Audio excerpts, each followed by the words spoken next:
Have you ever wondered why a piece of paper printed with the face of an old man who died centuries ago has the power to dominate the entire world? Why is it that when oil prices spike, gold fluctuates, or a war breaks out on the other side of the hemisphere, everyone rushes to find safety in the US dollar? Is it merely a matter of economics, or lies behind it an invisible hand of political and military power? The truth is, the bill in your wallet or the number in your bank account is not just a means of payment. It is the result of a series of conspiracies, bloody wars, spectacular deceptions, and geniuses who redesigned the world order. From the chaotic beginnings in the colonies to the secret rooms at the Bretton Woods resort and the shock that stunned the world in 1971, the story of the US dollar is more thrilling than any Hollywood movie you have ever seen. Today, we won't talk about dry numbers.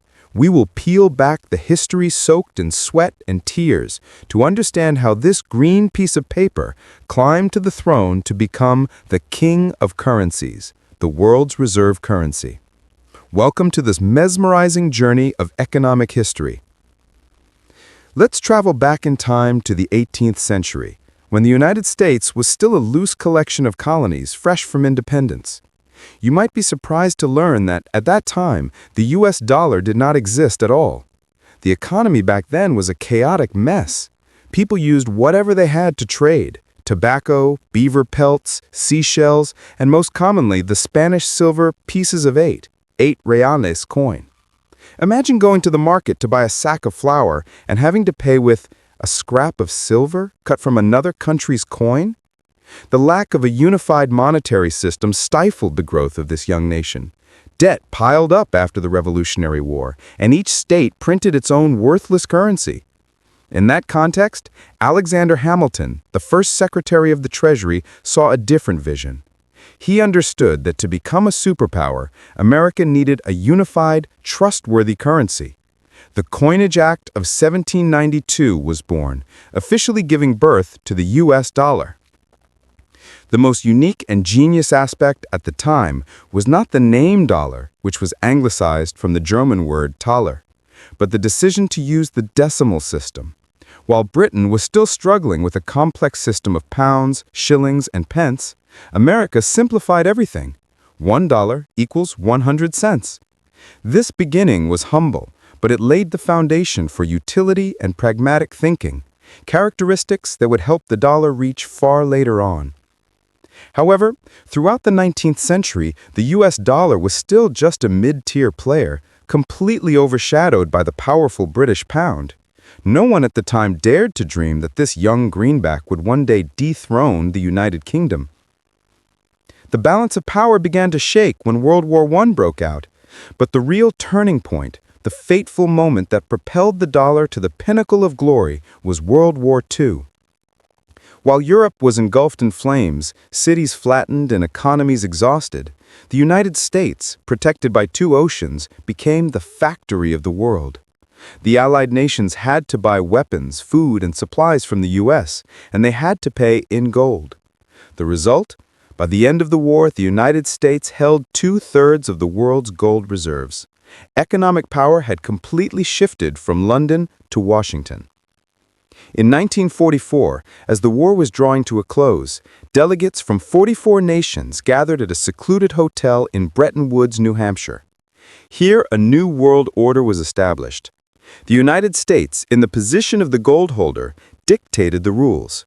The Bretton Woods Agreement was born, stipulating that world currencies would be pegged at a fixed rate to the US dollar, and the US dollar would be pegged to gold at a price of $35 an ounce. Essentially, the U.S. declared to the world, "Our currency is as good as gold." This was the most brilliant golden age. The dollar became the blood flowing through the veins of global trade. To illustrate this prosperity and absolute power, look at the Fort Knox gold vaults in the 1950s. It is said that the gold piled up there was so vast that if stacked into a wall, it could surround an entire castle. The dollar at this time was not just money. It was a symbol of stability, of the American dream, and the surest guarantee a government could offer. Any central bank bringing $35 to the U.S. could exchange it for an ounce of pure gold. The world trusted America and trusted the dollar. But, like every empire in history, the seeds of collapse are often sown right during the most prosperous times. The drama began to escalate in the 1960s. The United States got bogged down in the costly Vietnam War and the massive Great Society social programs. To pay for these, the U.S. did the forbidden, printing more money than the gold they actually had in the vault. The world began to get suspicious. Nations, led by France, realized that the dollar was overvalued. They started a run on U.S. reserves, bringing shiploads of paper dollars and demanding real gold in return to take back home. The gold vault at Fort Knox began to bleed at an alarming rate. America faced the risk of a gold default. On August 15, 1971, world economic history changed forever. In an atmosphere of extreme tension at the White House, President Richard Nixon appeared on national television, interrupting the popular Sunday night entertainment show Bonanza. With a grave face, he announced a shocking decision: closing the gold window. The U.S. unilaterally canceled the convertibility of the dollar into gold. This shock, known as the Nixon Shock, immediately turned the Bretton Woods Agreement into scrap paper. Global financial markets fell into chaos. The dollar went into free fall. From a currency backed by gold, it became a fiat currency, its value based solely on faith. But this was when American geopolitical genius and ruthlessness shone. To save the dollar from total collapse, the U.S. made another bold move in 1974, the Petrodollar system. Secretary of State Henry Kissinger reached a deal with Saudi Arabia. The U.S. pledged military protection for the Saudi royal family.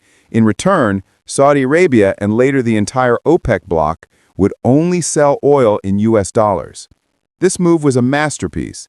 Suddenly, every nation on earth, whether they loved or hated America, was forced to hoard dollars to buy energy to run their economies.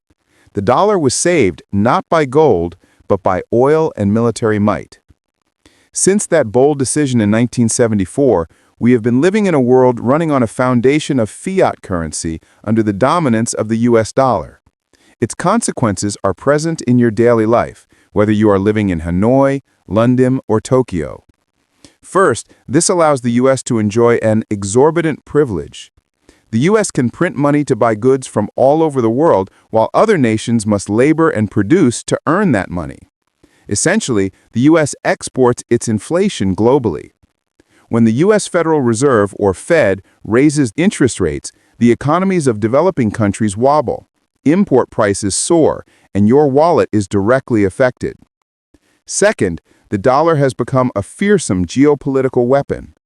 Through the SWIFT payment system and control over the flow of dollars, the U.S. can switch off the economy of any nation with sanctions, as we have seen with Russia or Iran.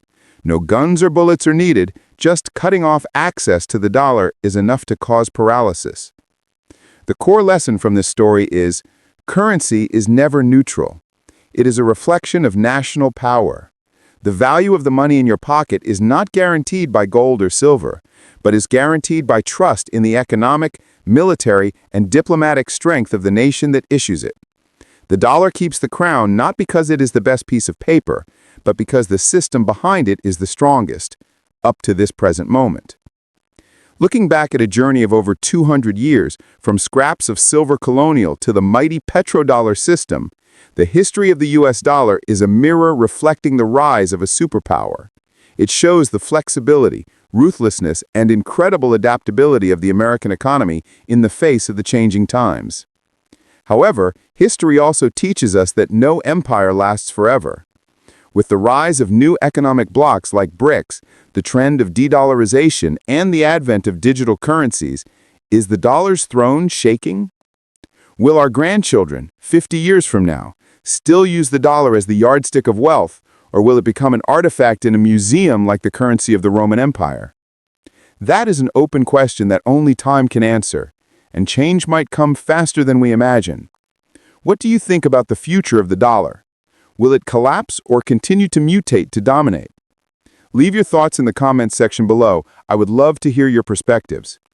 If you found this video provided valuable knowledge, don't forget to hit like, share it with your friends, and most importantly, smash that subscribe button and the bell icon so you won't miss the next fascinating economic history stories. Thank you for watching, and see you next time.